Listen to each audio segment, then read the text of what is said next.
Bueno, bienvenidos a otro episodio más de Parálisis Cerebral Respuestas. Esta vez estoy súper emocionada. Bueno, siempre estoy bien emocionada, bien agradecida porque me toca entrevistar a personas extraordinarios, a doctores, a profesionales de la medicina extraordinarios. Y el día de hoy no existe esa excepción porque la doctora Verónica Schiariti me acompaña el día de hoy. A la doctora Schiariti yo la conocí por medio de la Academia Mexicana de la Parálisis Cerebral. Este año nos conocimos en Mérida y ella es como un puente entre la medicina y la ciencia, porque es médico científica. Tiene mucho para compartirnos el día de hoy, así que estoy súper agradecida que haya aceptado esta invitación, doctora. Ahí está, muchas gracias Azucena por organizar primero esto, ¿no? De los podcasts y por facilitar intercambio en español, que ya sabes que las dos, eso la verdad lo valoramos muchísimo.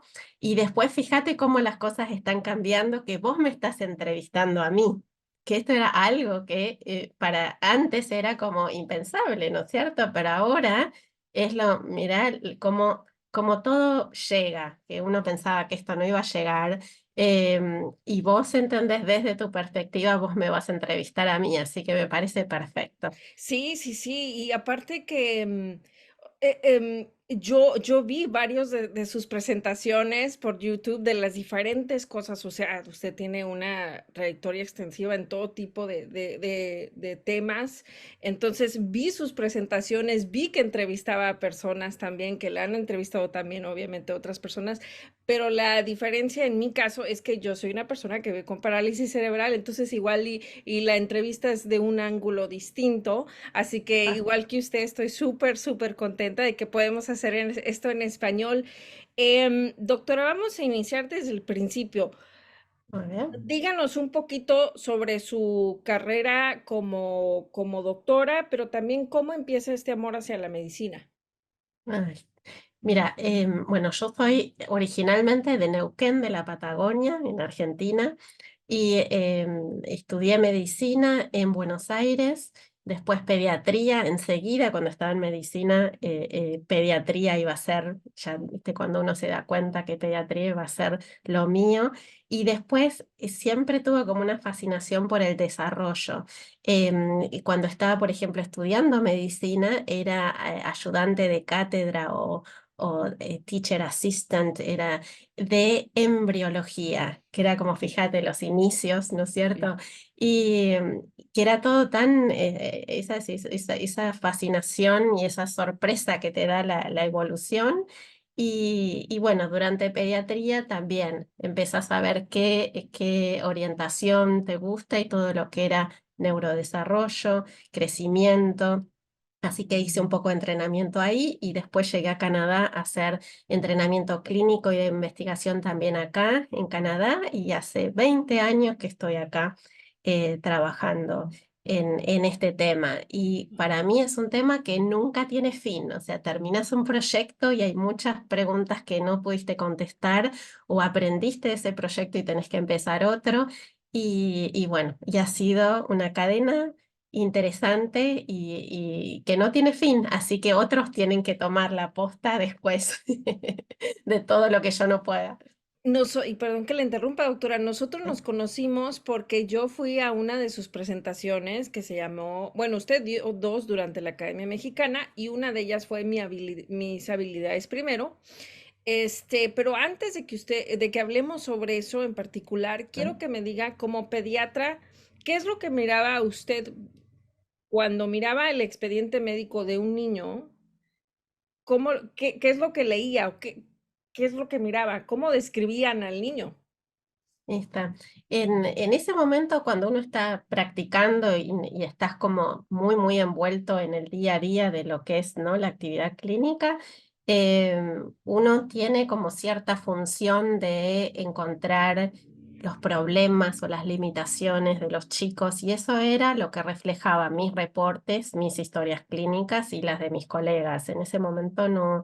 em, Estás muy centralizado en eso, en hacer el diagnóstico correcto, en identificar cuál es el impacto del diagnóstico en el paciente. Y por mucho tiempo fue gran parte de lo que hacíamos, ¿no es cierto? Era usar ese vocabulario. Así que eso fue una de las cosas que te hace reflexionar y cuando después empezás a interactuar a otro nivel con los chicos, por ejemplo, desde la investigación y haciendo estudios de investigación y dedicarte exactamente a escucharlos, ¿no? A ellos, no a través de los papás, sino directamente con los chicos. Ahí empezamos a identificar y personalmente que los chicos usan otro vocabulario muy diferente al que nosotros utilizamos en las historias clínicas. Ah, ok. Sí, claro. O sea, yo, por ejemplo, le puedo decir que de mi parte tengo un expediente médico para los que nos te están viendo, está como así de grande. Son como, son como 3 libros de Stephen King o los que de lo que usted se puede imaginar. O sea, Eso. es enorme, o de los muchos que tengo acá atrás, pero ninguno de esos libros, en ese expediente médico enorme de 18 años, que es hasta donde terminó, ¿no? Ninguno dice que me gusta pintar, ninguno dice que me encanta la literatura latinoamericana, ninguno dice que me fascina caminar largas distancias, aunque me caiga muchas veces, o que me encanta hablarle a los árboles, por ejemplo. Y muchas veces yo cuando iba a mi consulta con mis doctores, ya sea el ortopedista o el que fuera, yo traía camisetitas con dibujitos, ¿no? Con Aladdin o con el Rey León, o sea, siempre algo en la camisetita. Pero los doctores nunca se fijaban en eso. O sea, nunca, siempre era así de, hola Susana, ¿cómo estás? A ver, hoy, ahora te vamos a hacer la evaluación de esto. Y me analizaban la marcha, la famosa marcha, el gait analysis que se le dice en inglés. Y yo ya me sabía cómo iba a ser toda la consulta médica, pero en ningún momento se paraban a verme mi camisetita, que por lo general mi camisetita traía caricaturas de algo que a mí me gustaba. Entonces, eso es súper importante. Algo tan simple como observar algo que trae el niño puesto, yo creo que puede hacer la diferencia en las interacciones, ¿no? Entre el médico y el paciente, en este caso el niño, ¿no? Y esto me lleva al próximo proyecto que usted hizo, que le voy a preguntar cómo inicia mis habilidades primero. Inicia como una campaña. ¿Estoy en lo correcto? Sí. Eso fue lo que te contaba, era mucha reflexión en cuanto cuando uno hace un proyecto de investigación, no solo es terminarlo, publicarlo y diseminarlo, sino es aprender y decir qué podemos cambiar, qué podemos hacer mejor. Como te contaba, ese estudio hace más de 10 años, charlábamos con chicos que tenían parálisis cerebral que tenían de 8 a 16 años y eran nenas y varones, y, y charlando con ellos, de escuchar, ¿no es cierto?, una y otra vez las entrevistas que te traían muchas emociones, los chicos son divertidos, son ocurrentes. Teníamos como tuvimos que tener mucho tiempo para tener aprobación del comité de ética, para que nos aprobara el cuestionario, ¿no es cierto? Cómo preguntarle a los chicos cómo traer este tema en una forma sensible. Y uno de los nenes, que era una maravilla, empieza a hablar y dice su nombre y su edad y dice, bueno, dice, yo tengo este, parálisis cerebral. Dice, ¿está bien que le llame CP? A partir de ahora, ¿no? Y nosotros dijimos horas debatiendo cómo traer el tema y el nene como ningún problema, esto es, y siguió hablando de todo lo que hacía, lo que no hacía y todas las actividades que le gusta hacer y cómo la familia, el papá lo reta y la mamá lo ayuda y después cambiaba el rol. Una cosa tan espontánea, ¿no es cierto?, de describir el día a día y la niñez, que el nene con o sin discapacidad son ocurrentes y son, ¿no es cierto?, creativos en cómo hablaban. Y yo decía, ¿cómo puede ser que nada ni el reporte, ni la historia clínica, ni el estudio final describía esa ocurrencia? Entonces ahí empieza el saber que necesitamos complementar lo que hacemos, porque la idea no es criticar a todo el equipo médico, sino que el equipo médico trabaja, ¿no es cierto?, de una forma que tiene que ser eficiente. Hay una lista larga de espera, entonces por eso no están como en la presión de ver y ver un paciente atrás del otro. Entonces, por ahí ese no es el contexto, pero lo que podemos hacer era complementarlo con esto. Por ejemplo, mis habilidades primero. Era Mm, tratar de que, por ejemplo, vos te grabes tu pequeño video diciendo, esto soy yo. Esto es lo que yo quiero que ustedes sepan de mí, mm, ¿sí? Y complementen eso con mi historia clínica. Y no sabes cómo cambia la perspectiva del equipo médico cuando uno ve eso o escucha, por ejemplo, lo que nos pasaba, escuchar esas entrevistas. Entonces, esa es la invitación del proyecto, es que cada una de las personas que acceden al sistema de salud con una enfermedad crónica o una discapacidad cree su pequeño tarjeta de habilidades o pasaporte de habilidades de la forma que más le convenga o de la forma de comunicación. Hay gente que no le gusta grabarse en un video, pero un audio los pondría más cómodos, por ejemplo, o poner una foto diciendo, mira, esto me describe a mí, que puede ser vos haciendo algo o algo, una imagen de algo. Esto, el amanecer me describe a mí. No sé, qué cada uno bonito. y decir por qué. Y eso empieza, ¿no es cierto?, a crear una conexión más humana entre uno deja de pensar en un chico de una edad con un diagnóstico, sino en un chico o una nena que están, ¿no es cierto?, que están creciendo, que están... Sí. eh, y de a poquito vamos tratando de que esto sea más sistemático y que por ahí la gente, ¿no es cierto?, la comunidad diga, yo quiero que así me vean a mí.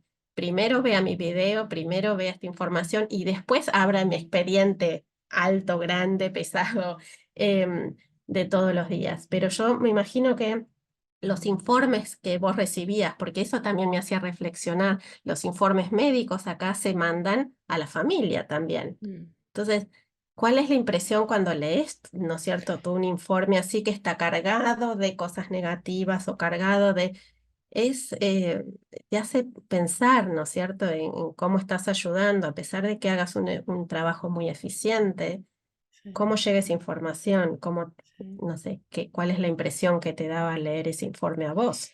A mí era muy difícil, doctora, porque como usted lo menciona, sí se está mejorando en esto, pero se necesita hacer esto y esto y esto. Y entonces era así como un cuento de nunca acabar para mí. Y era ir a terapias y luego, y esa es otra, o sea, ir a las terapias y luego las terapias siempre era lo mismo, lo mismo, lo mismo.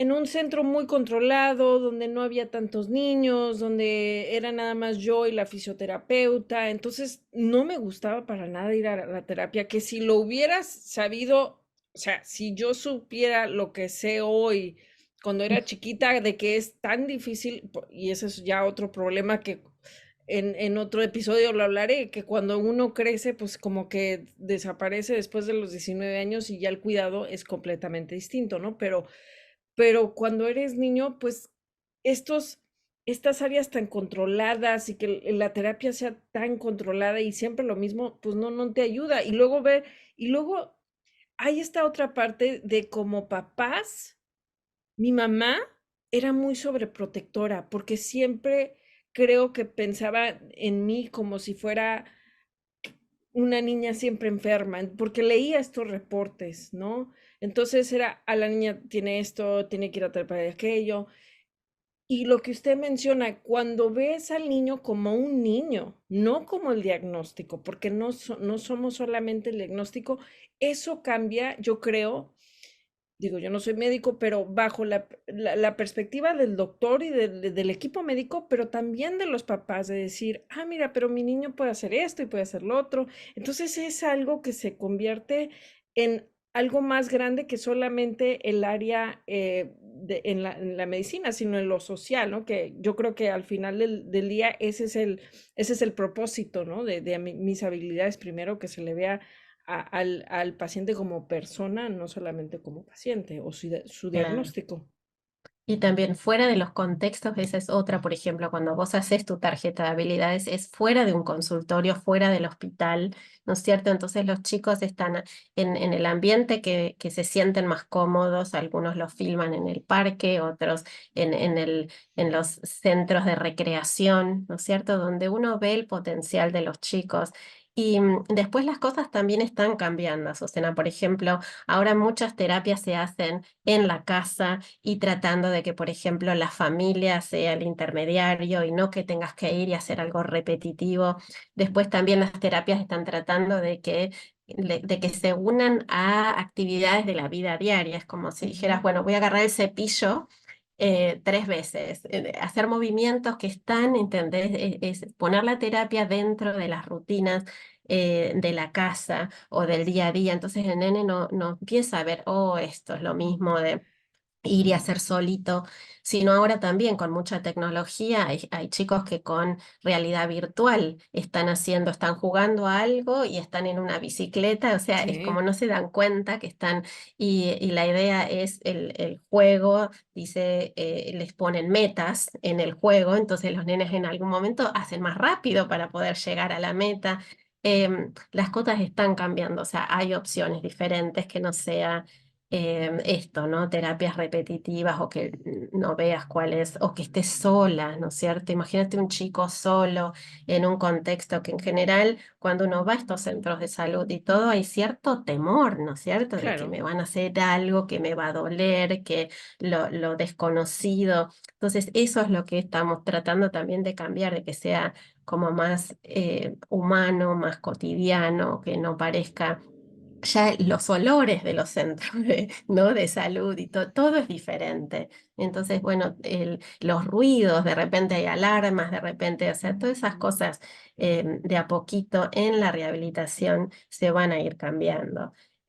Para mí lo que tiene la ciencia y la medicina es que las cosas van mejorando, van cambiando, o sea, todo el feedback que ustedes tengan, ¿no es cierto? Las familias, tu experiencia, el reportarlo, eso cambia mucho, ¿no es cierto? Para las intervenciones del futuro, para la investigación del futuro. Por eso es tan importante esto de la difusión y ojalá más gente se una y cuente sus experiencias y demande que la atención sea Claro, diferente. Hay claro. mucho por cambiar. Pero ahí vamos. Y hablando sobre ese tema, de hecho, doctora, y yo lo he visto, ¿no? Ahora con la clasificación de las CIF es distinta, ¿no? Y cómo se hacen las terapias. Pero ¿a usted, que está directamente en ese ámbito, en el de la medicina y de investigación, ha encontrado algún tipo de resistencia de colegas suyos o del entorno que diga, no, esto realmente no funciona o algo así? Siempre hay barreras al cambio, o sea, eso es, o sea, si cada vez que vos quieras implementar algo nuevo, proponer algo nuevo, va a estar un montón de gente que va a ser, o sea, va a ser una barrera, porque la gente está agotada, si querés, porque todo el tiempo se le está pidiendo a los profesionales o que hagan cosas diferentes, que ahora llenen esto, ahora hagan otro. El cambiar cuesta, ¿no? Y lleva tiempo. Esto, como te digo, no es nuevo, hace bastante que estoy tratando de diseminarlo y que crezca y que crezca en algunos lugares ha sido más fácil y también tenés que como encontrar la persona ideal, líderes que puedan manejar el cambio, porque hay mucha gente que dice, ah, a mí me parece bien, lo quieren hacer en su centro y le dicen, ah, no, Mm, esto no, porque va a llevar tiempo, porque es muy diferente, seguro. En todo lo que es la aplicación de la clasificación internacional del funcionamiento, la gente lo ve como que lleva demasiado tiempo, agregaría más tiempo a la consulta o a las... Para mí eso se va a mejorar con mucha innovación, con apps, aplicaciones, ¿no es cierto?, que ayuden a recolectar datos de otra forma, a software en las computadoras que usen el material, toda la información que ya se recolectó para traducirla al idioma de la clasificación del funcionamiento. O sea, necesitamos un montón de innovación para que esto sea más fácil de implementar, pero siempre hay que empezar por algún lado, ¿no? Entonces, en los países que lo están usando, por ejemplo, que más allá de las campañas que se usó Mis Habilidades Primero, hay países que lo están haciendo más sistemático, ah, Taiwán lo está haciendo más sistemático, y que lograron, por ejemplo, apoyo de los ministerios. O sea, a veces necesitas también, ¿no es cierto?, el contexto de las políticas sanitarias que quieran cambiar. Y así que lo que usamos es el buen ejemplo de Taiwán. Y los otros, ¿Y por qué en Taiwán se ha dado bien? O sea, obviamente menciona que el apoyo de los ministerios, pero igual los doctores son más abiertos a recibir ese tipo de cambio. el grupo que lo está liderando son terapistas y que trabajan en atención temprana. Lo que tiene Taiwán es que tiene una muy buena red de comunicación. Entonces, cuando hay algo que se quiere hacer, es como que todo el mundo en el campo que estés trabajando estén muy, muy bien conectados. Ujú. Y ya, por ejemplo, la recolección de datos también es electrónica hace mucho tiempo. Entonces, es más fácil porque cuando vos querés diseminás y se disemina en toda la región. Ujú. Eh, y yo creo que eso es algo re importante. Cuando vos quieras, por ejemplo, eso sería también una linda meta para el futuro, que cada vez que haya una innovación o un tratamiento nuevo, llegue al que tiene que llegar rápidamente, ¿no es cierto? Que no haya estas demoras que hay y muchas veces nosotros lo vemos por el idioma, así que por eso es tan Ujú. importante tener material en español, Sí. pero hay un desfasaje, hay un delay, ¿sí? Una demora en que se llegue la información. Entonces, también lo que yo veo es que, por ejemplo, hay lugares, hay centros, por ejemplo, un centro en Polonia que lo usa. Pero hasta que el resto de Polonia se entere que esto funciona y que le Ah, está ok. yendo bien, va a llevar mucho tiempo. Pero bueno, Taiwán tiene al menos ¿Y cómo es el esa caso de ventaja. Canadá, doctora? Perdón que la interrumpa otra vez. ¿Cómo es el Y caso de Canadá? Canadá lo está haciendo en forma como medio también individual, porque acá es mucho es el interés personal. Entonces, en algunos, por ejemplo, en la provincia de British Columbia, donde yo vivo, ahora hay un programa que estamos trabajando, un proyecto nuevo, donde se va a invitar a los chicos con múltiples condiciones de salud a que consideren mis habilidades primero, pero también va de a poquito porque hay que darle las herramientas, las opciones, y también es tu elección, ¿no es Ujú. cierto? Que vos quieras Ujú. participar y hacerlo. Vamos despacito, pero yo sigo, por ejemplo, en el campo de lo que sea diseminación académica. En cada oportunidad que tengo, ahí está mi póster, ahí está mi presentación. Por eso nos encontramos en México Sí, hablando, ¿no es cierto?, de lo mismo. Y para mí es eso, necesitas que tengas la audiencia sí. ideal, que por ahí es la gente que mira tu podcast, que dice, ah, no, yo ahora quiero empezar a usar esto, o voy a decirle a mi equipo de salud que yo quiero que complementen mi información con mis habilidades primero. Entonces me siento mejor que mi nene o mi nena se los describan de esta forma o se los respete de esta forma. Así que ahí Y veremos. sí, y entonces ahí es algo importante que usted menciona, que también los padres se pueden, o los cuidadores de los niños o los familiares que estén a cargo del niño con una discapacidad, que también le pidan, ¿no? Al equipo médico, oigan, yo estoy interesada en hacer esto, porque si le soy sincera, doctora, si yo no hubiera ido a su presentación, ¿no? A México, en Mérida, para la Academia Mexicana de la Parálisis Cerebral al Congreso, no me hubiera enterado. Y Ah, me enteré gracias a esa presentación. Y creo que esta es información que no solamente tiene que estar dentro del sistema médico, sino en general para los papás y las familias, porque también el cambio al final del día empieza desde las familias, porque somos, digo, las personas, en mi caso, con parálisis cerebral o autismo, cual sea la discapacidad, abogamos por nosotros mismos, pero también las familias son las que están al día a día con los niños. Entonces, creo que que el cambio también puede venir por ahí y ayudar para que se transforme el sistema de decir, ah, no, espérame, yo en este expediente médico no veo que mi niño pongan que le gusta pintar, quiero que a mi niño se le escriba eso. ¿Nos puede mencionar un poquito más sobre por qué es tan importante, perdón, enfocarse en las habilidades de los niños, del paciente? Primero es también aclarar que una habilidad no es tener una medalla, ¿no? En un deporte paralímpico, o sea, tampoco es eso, ¿no? La habilidad es lo que vos crees, o sea, cuando te describís como persona, quién sos, quién es Azucena. En general, ¿no? Uno utiliza palabras positivas y nunca empezamos diciendo, oh, esto es lo que no puedo hacer. En general digo, "Ay, yo soy una persona alegre, muy emprendedora y muy optimista".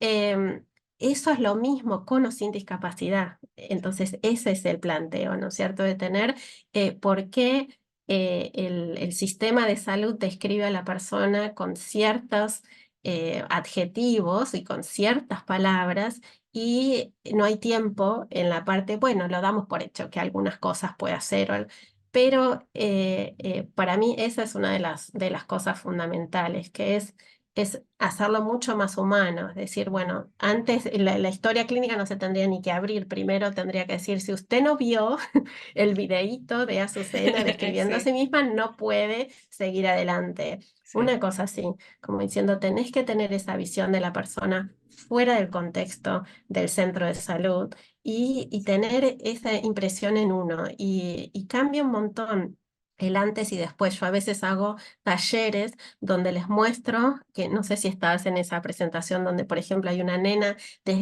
charlando conmigo, ¿no? Y Sí. me contesta mis preguntas y me va contando de ella y qué hace en la escuela y qué hace durante el recreo. Y después muestro la información médica. Y Ajá. si lo hacemos al revés, uno tiene una visión muy diferente. ¿Cómo te imaginas a esa nena leyendo solo el informe médico? Es totalmente opuesto a ver la nena en vivo contándome un cuento. De repente me cuenta un cuento que lo está inventando, el final lo cambia a ella varias veces. Era genial. O sea, eso es lo que no hay palabras para describir lo que ella estaba haciendo, ¿no es cierto? Y por eso yo creo que perdemos lamentablemente en lo que es el día a día de la atención, perdemos detalles que son invaluables, porque no sé cómo no tenemos esa información como si fuera un requisito, Sí. tener cómo las nenes hablan en su contexto, lo divertido que son, y las expectativas. Ella dice, yo voy a ser doctora. Es genial.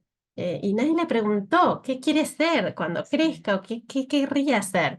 Sí. Eh, por eso, o sea, es como una experiencia muy linda Y trabajar yo le voy así. a decir una cosa, o sea, ahorita que lo mencionas, sí tiene toda la razón, porque conoces al niño, a la persona de otra manera, de otro ángulo. Yo creo que como seres humanos somos muy complejos, somos como estas muñequitas que yo tengo atrás, que son unas matrioshkas, para los que nos están viendo, Sí. son estas muñequitas rusas que son así y que abres una y sacas otra. Somos muy complejos como seres humanos. Pero yo le voy a decir algo, ¿por qué no hacen lo mismo para ustedes, doctores? Y decir, ok, porque como doctores, yo le digo la verdad, a mí me intimidan los doctores. O sea, igual y usted dice, ¿cómo? Pero si estás haciendo un podcast y entrevistando a doctores, pero me intimida por el hecho de que ustedes estudian tanto y dedican su vida y una devoción casi, casi de monje para esta profesión.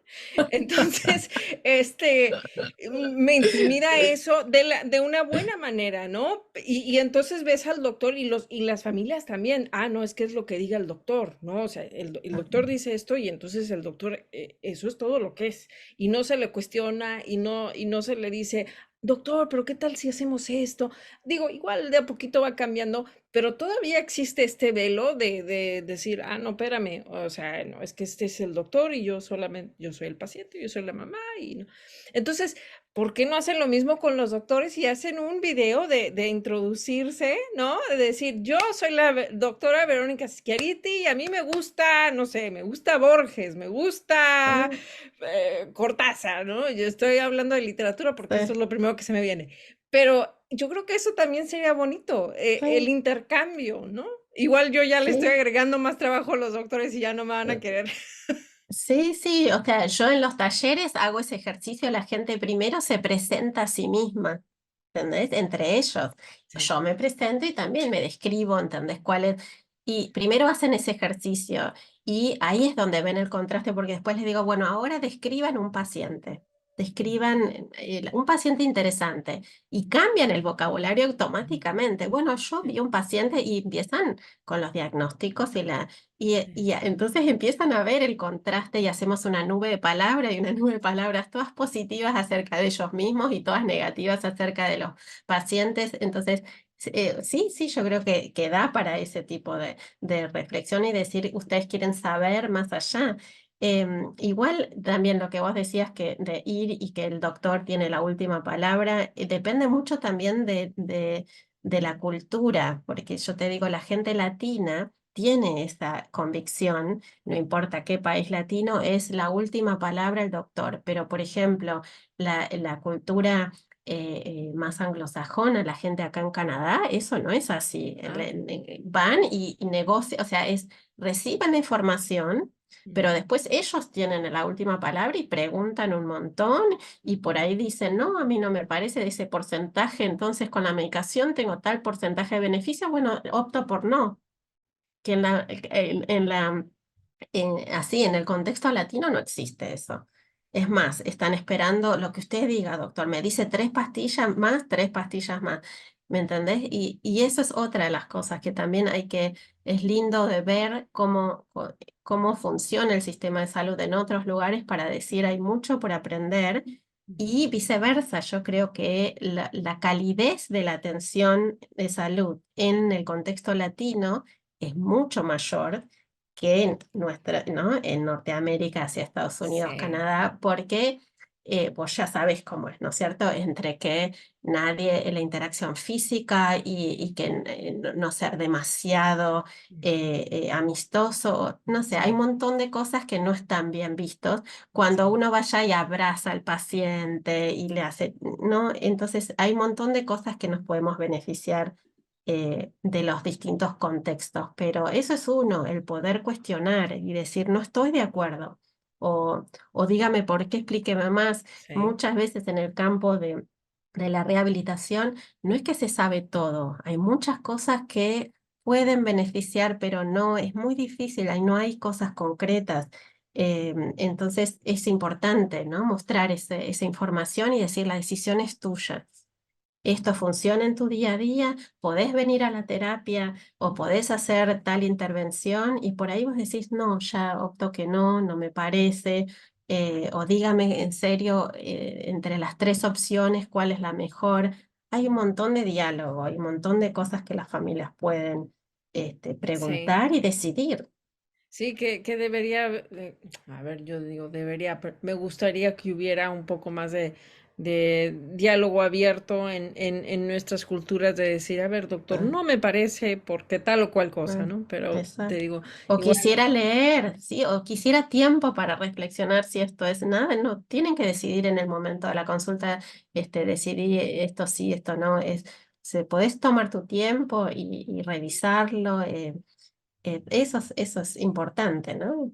y cuando se hace, regresando al tema de las identificaciones de las cartitas de mis habilidades primero, cuando los niños hacen estas cartitas o tarjetitas, perdón, ¿cómo se mantienen en el expediente médico? O sea, ¿se van cambiando cada 3 años, cada año? ¿Cómo sucede esto?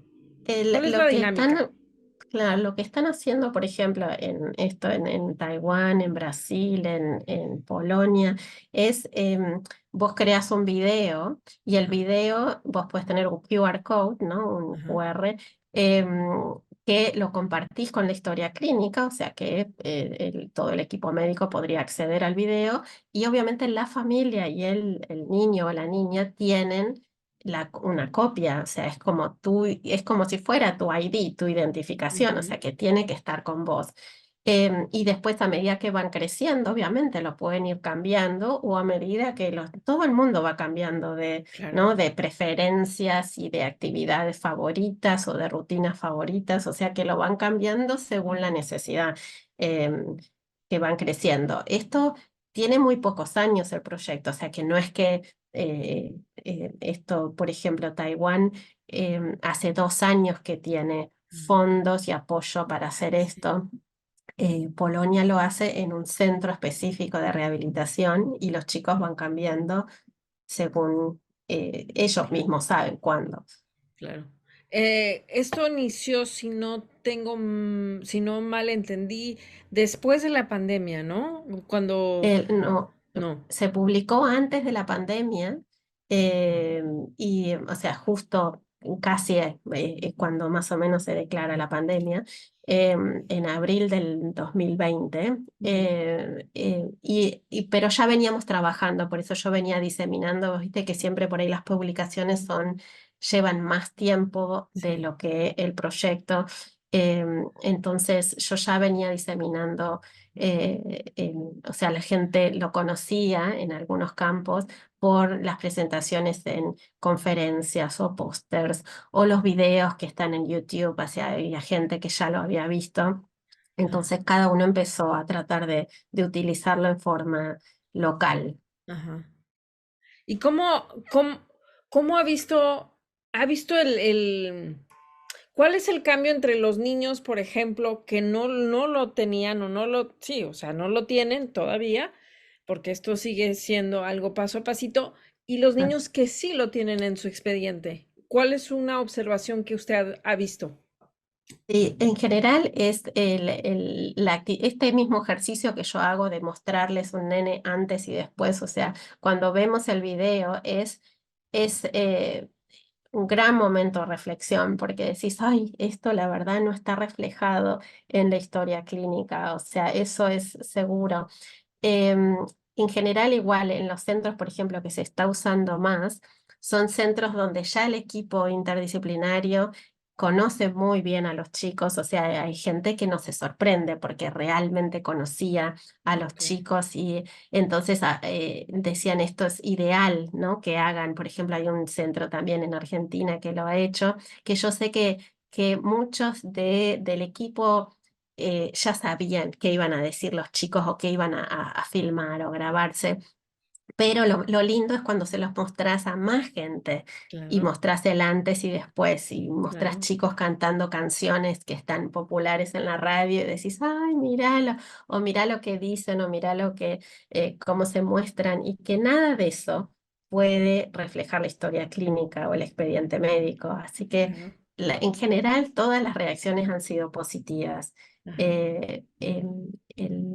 Hay un montón de cosas que por ahí lleva tiempo. Hay chicos que necesitan ayuda, por ejemplo, hay chicos que usan este, eh, medios de comunicación diferentes y vos necesitas que por ahí el equipo lo ayude a grabar el sí, video. O sea que también hay mucho de buena predisposición de la gente claro. que los asiste. Sí, no, se me hace súper interesante estas diferentes tipos, porque también es una manera de empoderar, ¿no? A Oh, los claro. pacientes, de decir, ah, no, yo tengo estas habilidades, yo puedo hacer esto, yo soy buena platicando con la gente, porque igual nosotros y yo lo digo muy personalmente, eh, te cuesta, te cuesta cuando sales de casa y la sociedad te recuerda que eres distinto cuando las cosas no son accesibles, cuando no hay un elevador o cuando no están estas rampas necesarias para una silla. O sea, a mí me pasó hace como 2 años que fui a Filadelfia que no había elevadores para una atracción turística. Y yo, ok, yo puedo caminar, yo puedo subir las 40 escaleras, pero una persona que no puede, ahí ya le estás diciendo que ellos no son bienvenidos en un No pueden lugar participar. turístico. Exacto. Entonces, cuando tú ves eso y tienes esa oportunidad, es una manera de empoderamiento y de decir, ah, no, pero es que yo puedo hacer todas estas cosas y lo que diga la sociedad cuando salgo afuera, no. O sea, no, yo tengo mucho que ofrecer. Entonces, puede que esto sea algo tan a los ojos de mucha gente, no es algo muy pequeño, no es algo que sea la gran diferencia. No, sí es. O sea, a mí me hubiera encantado que mis doctores, yo tuve el mismo cirujano ortopédico como 18 años, que lo adoro, es un genio, pero me hubiera encantado que me hubiera conocido más como niña, ¿no? Ah, Y no solamente analizando mi marcha. Híjole, sí, sí. ahora sí ya me voy a poner medio emocional, pero sí, es un pequeño gran paso, doctora. ¿Y Claro. cuál es esa? Igual y ya lo mencionamos, pero ¿cuáles son esas metas que usted quisiera ver hacia el futuro de 10, 15 años? Para estas tarjetitas que queremos que se sigan haciendo, no solamente que queden en una campaña, pero ¿cuál es eso, esa visión que usted tiene hacia el futuro para que se transforme el sistema médico? Sí, yo creo que mi expectativa es que esto sea accesible a la comunidad. Por ejemplo, que las campañas no sean en un contexto de salud o en un contexto un congreso médico. Esto tendría que hacerse en las escuelas, en los centros comunitarios. En general tendría que haber un ad, ¿no? Una publicidad mostrando las habilidades. Eso sería cambiar la actitud de la sociedad y de eso cambiarían los médicos o los estudiantes del futuro, los educadores del futuro. O sea, esto va más allá del centro de salud. Yo creo que cambiaría la perspectiva de los papás del futuro, ¿no es cierto? Dice, yo vi, o sea, no sería tan preocupante, ¿no es cierto?, recibir un diagnóstico cuando vos tenés una buena imagen, ¿no? Yo conozco un médico que tiene esto, o yo tengo un educador o el ministro de salud tiene, ¿no es cierto? O sea, eso sería la inclusión y un futuro que realmente digno para todos, ¿no es cierto? Que vos tengas exactamente las mismas oportunidades que cualquier persona de tu edad y que tengas posiciones de liderazgo igual que, o sea, o la posibilidad de acceder a cualquier oportunidad de estas y que no sea, por ejemplo, solo ser el ganador de un deporte paraolímpico, ¿no es cierto? No. Tendría que ser eso. Hay tantos maestros o conductores del transporte que tienen, ¿no es cierto? Eso es la inclusión. Claro. Mostrar, o sea, el 15% de la población mundial tiene una discapacidad. Eso tendría que estar reflejado en todo. 15% de los maestros, 15% de los Ujú. médicos.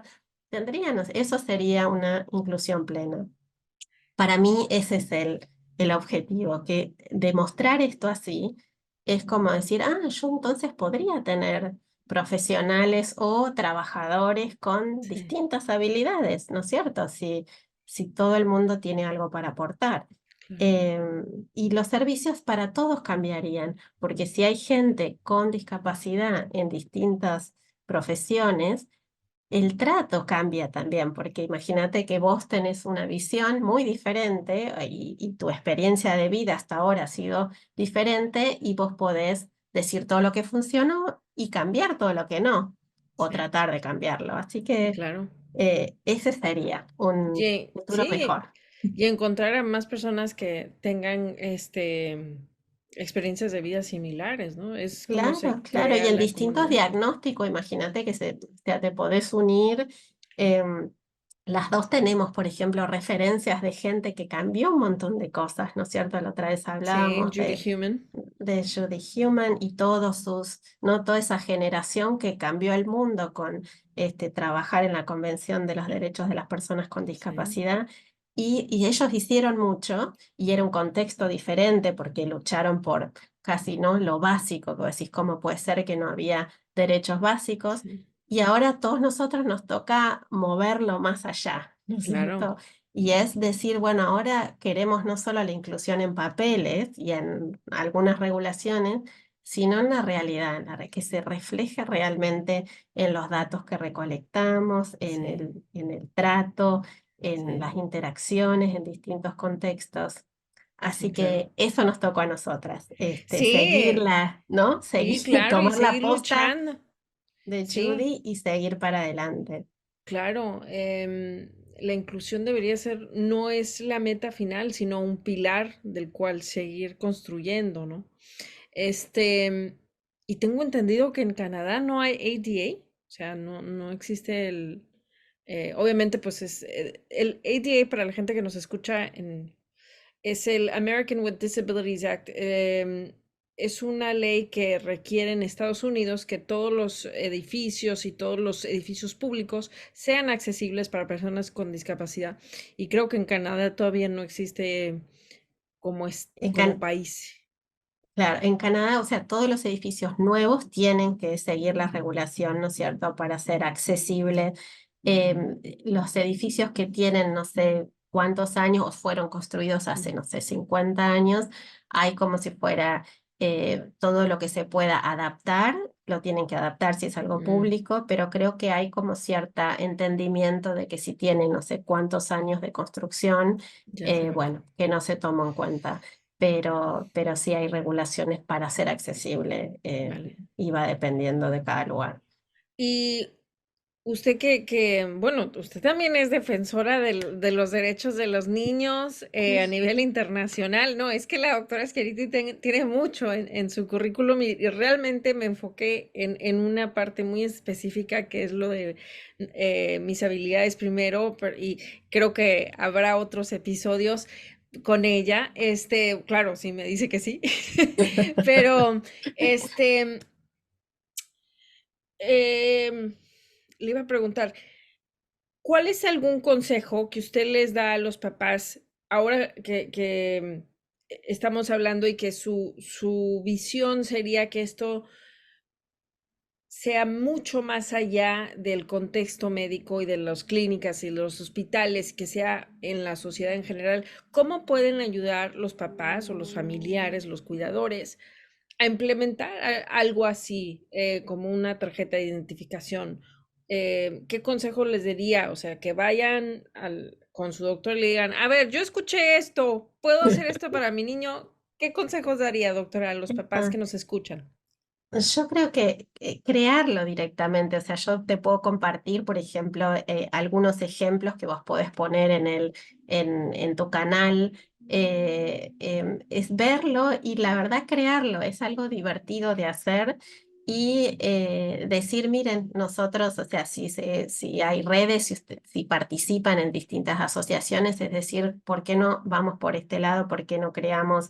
Cada uno crear el suyo y en la próxima consulta mostrarle al equipo de salud, los terapistas son los mejores, si querés, en cuanto a ellos ya tienen internalizado todo esto, y son uno de los que avanzan estos temas, como diciendo, esto es una linda forma de celebrar eso, la niñez y tener algo de información. Em, yo creo que es eso, darles el ejemplo. Por ahí es eso, tomar la iniciativa y decir, en vez de pedirle a usted que lo haga, nosotros ya lo hicimos, mírelo, mire Muy cómo bien. funciona. ¿Qué le parece tener la copia del QR code Ujú. en mi expediente? Agréguelo, a mí me parece que sería fácil. Y ayuda mucho a la interacción, porque en la próxima consulta dice, ah, ya vi que te gusta, no sé, hacer tal deporte, cómo te Sí, fue, cómo te sí, está yendo. Es linda la conversación, es lindo claro. ver cómo van avanzando. Y la dinámica es distinta, los niños Exacto. me imagino que se sienten distintos, los papás y los doctores también. Y esa es una tarea que le voy a dejar. Yo creo que ustedes doctores deberían, o investigadores, que ya sé que Sí, en los últimos 10 años ustedes se han enfocado más en la investigación, pero hacer sus propias cartas, tarjetitas claro, sí. también. Yo soy esta doctora, esto es lo que cuando yo era chiquita. Es más, le voy a preguntar, ¿qué quería hacer usted cuando era chiquita, de 10 años? ¿Qué pensaba que iba a hacer? ¿Verdad? Y no me acuerdo ahí, pero cuando ya estaba terminando y tenía que decidir, era como difícil, ¿no? Pensar a ver qué quería hacer, las opciones eran como hacer biomedicina, o sea, o bioingeniería, que era como hacer todos los aparatos para el sistema de salud. Ujú. Me acuerdo así también reflexionar y era querer ayudar, querer cambiar cosas y ahí empezó la opción de que podía hacer medicina. Eh, Cuando tenía 10 años, no sé, leía, no me acuerdo si tenía así ya algo específico en Sí. mente, pero sí, ha sido como un viaje así lindo de ver, ¿no? Como uno eligió la carrera y para mí Sí, es una carrera que tiene tanto potencial porque puedes hacer muchísimas cosas, claro. desde abogar por derechos internacionales, investigación, hacer cosas básicas, la verdad, es muchísimas opciones.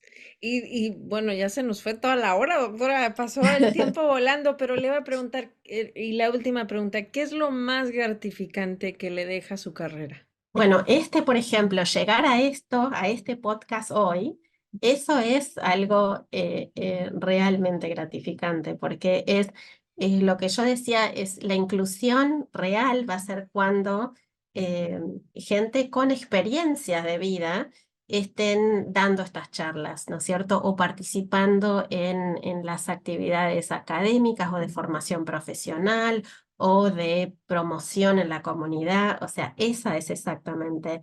Y yo fui viendo el cambio, era impensable, por ejemplo, tener un panel y estar con panelistas que fueran padres contando sus experiencias. Eso antes al menos cuando yo empecé, no existía y ahora es algo muy común y en Canadá es como casi un requisito para que te acepten la presentación en las actividades académicas, cosa que es genial. Sí. Así que el rol cada vez más activo y este tipo de charlas, ¿no es cierto?, fuera del contexto médico, esto es gratificante, es ver que, ¿no?, que el cambio se puede hacer. Sí, sí, claro, y que es posible. Poco a poco se van sumando. O sea, yo ya quiero hacer mi carta de identificación. No soy niña, Perfecto. pero Muy voy a hacer bien, la ¿podés? mía. Soy niña de Eh, 36 años. Exacto, es para todos. Sí, para todos. Muchísimas gracias por todo lo que hace, doctora, lo que ha hecho y que continúa haciendo. Seguramente esta será la primera de varias entrevistas. Gracias por tomarse el tiempo, por tener esa energía, esa sonrisa que si usted, para la gente que lo está escuchando, vean a YouTube, vengan a YouTube para que vean la sonrisa de la doctora Schiariti, que yo le decía fuera del aire, es que es infecciosa, doctora, y me decía, no, eso suena muy peligroso. No, Es, no, es contagiosa. es contagiosa, exacto, no, no, contagiosa. Así que muchísimas gracias, doctora. Ha sido un placer poderla entrevistar. Lo disfruté muchísimo porque creo que más que una entrevista para mí fue una charla con alguien que siento que ya conozco de mucho tiempo. Así que muchísimas gracias, doctora. Gracias, Azucena, gracias por la iniciativa y espero así que te vaya muy bien y que tengas tanto éxito que otra gente se una a las mismas iniciativas que estás haciendo y eso va a cambiar un montón. Ojalá Claro, podamos diseminarlo más. Así que bueno, ojalá. gracias. No, Gracias por la invitación. esto es todo por hoy. Gracias por acompañarme en otro episodio más de Parálisis Cerebral Respuestas. Si tienes alguna pregunta sobre la parálisis cerebral en español o inglés, por favor envíala a mi sitio web www.azucenagarcia.com. Gracias.